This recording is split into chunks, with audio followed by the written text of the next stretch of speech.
If you are a photographer and you want to have your own photo studio or a videographer or a director and you know how profitable they are, but what if you're none of those and you want to have a photo studio, you want to provide a service for the community, but you're not really sure what a photo studio should have? This video is going to help you with just the basic of how to fill it up so you are profitable and you are successful. Now, I'll tell you this real fast. My car got broken into. They took a bunch of lights and strobes and heads and everything. And so I'm relying only on natural light. So there's also blinds here and the sun is moving. If you see a shadow or light moving across my face, that is why. But that actually is also a perfect place to start as the first one. If you're going to have a photo studio without natural light, I think you're eliminating half of your potential business, because new videographers, new photographers, events, places that they want a bigger feel, they're going to want natural light windows. If you don't have that, they're not going to book your studio because now they need to be proficient in lighting. And a lot of times people just want a very natural light look. The second thing that your studio needs to have is really a package of things that are required, but they're not really sexy things. So an extension cord, the extension cord should be orange, a fluorescent orange color, so that it is seen and it doesn't become a liability for you if someone trips on a cord that is black and you have dark floors. You should also have a nice power strip. Don't get the cheap ones because they're gonna break. You're gonna have to keep buying new stuff over and over. Also, you wanna make sure something has a surge protector so no one's electronic goes bad and then they blame it on you. Spend 20 bucks on a surge protector type of power strip. It's gonna last forever, and then you're actually gonna end up saving money on this in the long run. You also need to have these clips that are good for holding things in place, sometimes even clothing. Get a variety of sizes, but get it from your local mom and pop hardware store, not the big box stores if you can help it. But also these camera shops overcharge for this, so save yourself a buck, support your camera stores, but also sometimes, like, come on, they're just really expensive. On top of that, I also would think that you need great speaker system. And there's the last tip here has something to do with the speaker system. So I'll just let you know that it's worth waiting for because it's a nuance that really makes a big deal. Try not to get a boombox, try to get something like up there, and then you just get this beautiful sound that fills up your studio. And directors and photographers would really appreciate that. Gosh, the sun is moving so fast. So hang in there with the adjusting lights. I would like for you to get 2 fold-up tables and then 10 fold-up chairs.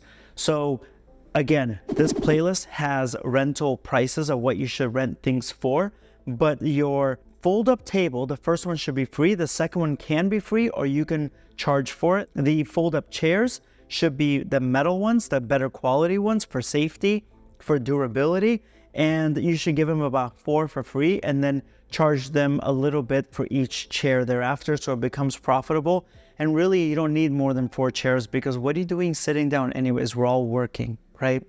And on top of that, I would also encourage you to have a designated wardrobe space so that the model or the talent can get dressed and undressed and they feel safe. And your security camera should never, ever be pointing in that direction or that corner. The fourth package or the category would be you should buy a steamer, a very professional steamer. And people are very rough with them. They take it, it falls, they kind of throw it. It's used over and over. Spend a little bit more, save a lot more in the long run. Get yourself C-stands.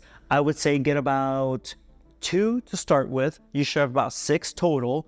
And then for every single C-stand, do not put yourself at risk. For every single C-stand, you should have 2 sandbags so that it just doesn't tip over. If somebody puts a big light on, like for example, this arm, but this arm is sticking out, then it just becomes a liability and it's unsafe and it's just not good for anybody. There are no winners in that situation. 2 sandbags per every single C-stand. And don't charge for the sandbags. The reason why is you want to make sure that you didn't charge for safety tools. So if they're like, well, we didn't have enough money left, so the light fell and it's their fault, don't even have that conversation. Just give them the 2 sandbags and they're good to go. And that way you took care of people and you didn't even charge them for it. It came with the studio. Now the additional C-stands, you could charge for those, or you could provide them for free. I say give them at least 2 for free, then you can charge a very, very small amount for any additional ones. On that too, I would say you need a little cart.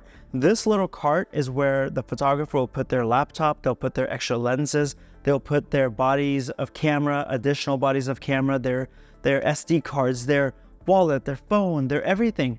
If you don't have a cart, I'm not going to rent your studio. You have a cart, probably like 150 bucks, something like that, and then you're gonna end up using it over and over too. Now let's go to category number 5, which is your lighting gear. You need to provide the lighting gear if you want to have a full functioning studio. And it's a very nominal cost that's going to bring you so much more money, so much bang for that buck, okay? For lighting system, I would get 3 heads. My heads were stolen, but they were Policy Buff, they were Alien B, they were great, they were like 12 years old, and they lasted that long. So I recommend Policy Buff. I recommend Einstein, also from Policy Buff. Goddix, I think they're proving to be kind of reputable, and then Newer proving to be reputable also. So I would get 3 heads, but give them 2, and then that 3rd head is just an emergency. Bulbs shatter, things fall, so by the time you're getting this one repaired, you have a backup, and then you just keep rotating that. Triggers, you need 2 of them. Triggers can be very, very small, like this small. Triggers are broken, stolen, or lost. And you just don't want to provide everything in this beautiful studio of yours and then not have a trigger. Have a backup, and then if it gets lost, stolen, broken, don't even, it's not even worth fixing it, just get another one and you should be okay. On top of that, I would recommend 2 light modifiers. The light modifiers would be doing additionally, so the window would provide more of like a softbox feel. And then one lighting modifier that I would suggest you get is a softbox. It really is going to work with the most amount of faces. And then the second one I would do with, I just realized they took my damn big parabolic umbrella. But you need one of these big umbrellas with like a silver inside. The big umbrella that they stole from my car is gonna really give them, number 1, a fashion light. The softbox is gonna give them more of a softer headshot type of light. Then you have the natural light windows. It'll work out beautifully. From there, you can add additional umbrellas and different styles and everything. But those are the 2 basics. The only other thing I think you should be getting is a gigantic V-flat that's worth every dollar. Now, some studios will do the knockoff of the styrofoam thing from like Home Depot with the silver on the backside. It works for a little bit until it doesn't work anymore. So just get a true V-flat if you can. Those are your lighting gear. Now, number 6 is important because it's not something tangible, but you need it.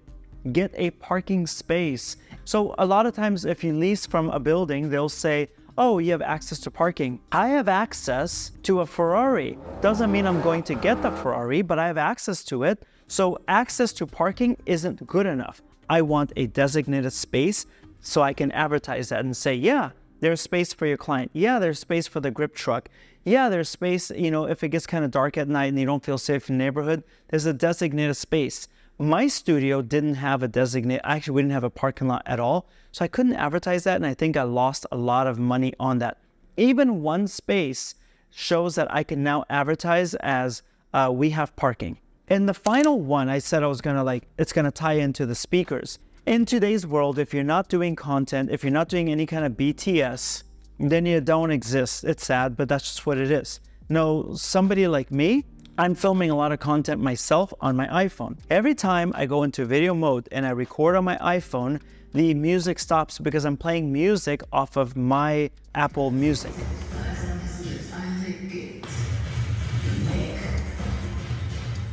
I think that if you're going to take the time to put in the speakers, then I would suggest you do a premium music service. Put that on a very old iPhone, like iPhone 6 or 7. That way nobody really wants to steal it. And don't worry about the functionality of it, because all this thing has to do is stream music. You're not running your business out of it. It's not the studio phone, etc. So that way, if someone's like, oh, what's the Bluetooth? You're like, actually, we have a music service. So you can get whatever you want. Here you go. And you pass that over. And then you're not always getting people that are like, what's a Bluetooth? What's a Bluetooth? Connecting, disconnecting, connecting, disconnecting forever. I just gave you everything you need for a very full, comprehensive studio that is going to be very successful. I've got other stuff here that's going to help you become very successful. You want to become even more successful? consider subscribing to this channel. I would love to see you again and be able to help you more and build and grow this community. That would be very beneficial. I wish you a lot of success. I'll see you next time if you subscribed. Otherwise, thanks for stopping by.